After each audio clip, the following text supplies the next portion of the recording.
overdue. I would have liked to have seen him do it earlier, but this is good enough. We understand it.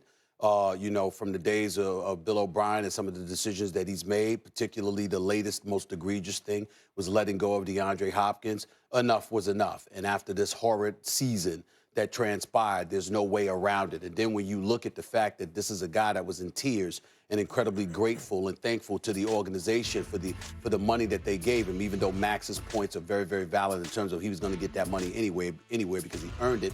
The bottom line is he expressed graciousness and gratitude.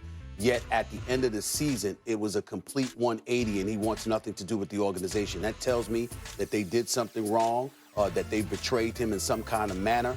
When you take that into account, along with the fact that Adam Schefter reported this is the most unattractive job, that there are a bevy of individuals that didn't even want the job, in all likelihood, even an Eric Bieniemy did not want that job. You have to take that into consideration. And now we hear the news of David Culley, a guy that's 65 years of age, getting a job for the first time as a head coach in the National Football League. Has been associated with the National Football League for 27 years. I'm very, very happy for him.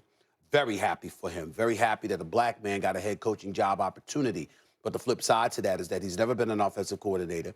He's never been a defensive coordinator. And to put him in that position, essentially what you did was you set him up to fail because you've alienated the star quarterback.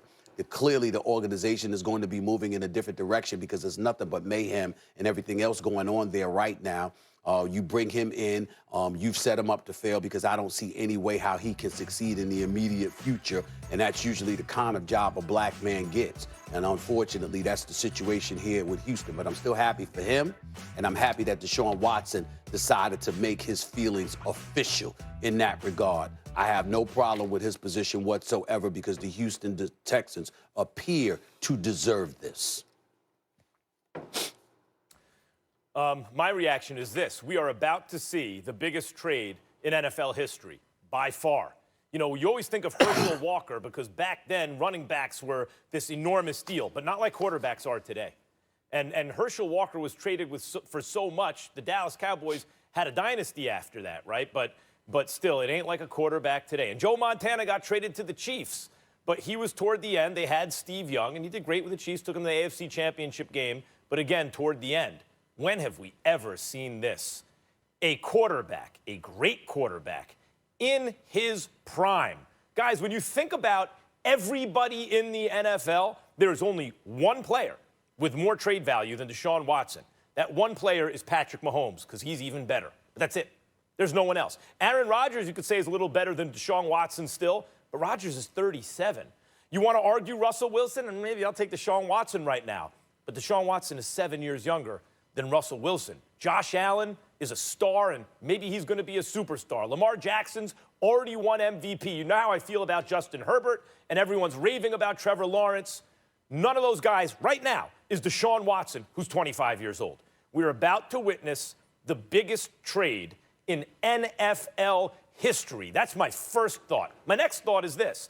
I hear a lot about the Jets and the Dolphins. I'm a Giants fan. And the Giants are in a position that most NFL teams are in. You're better off with Deshaun Watson. Like the bidding for Deshaun Watson, the fact that take Daniel Jones, take the first-round pick this year, second-round pick this year, first-round pick next year.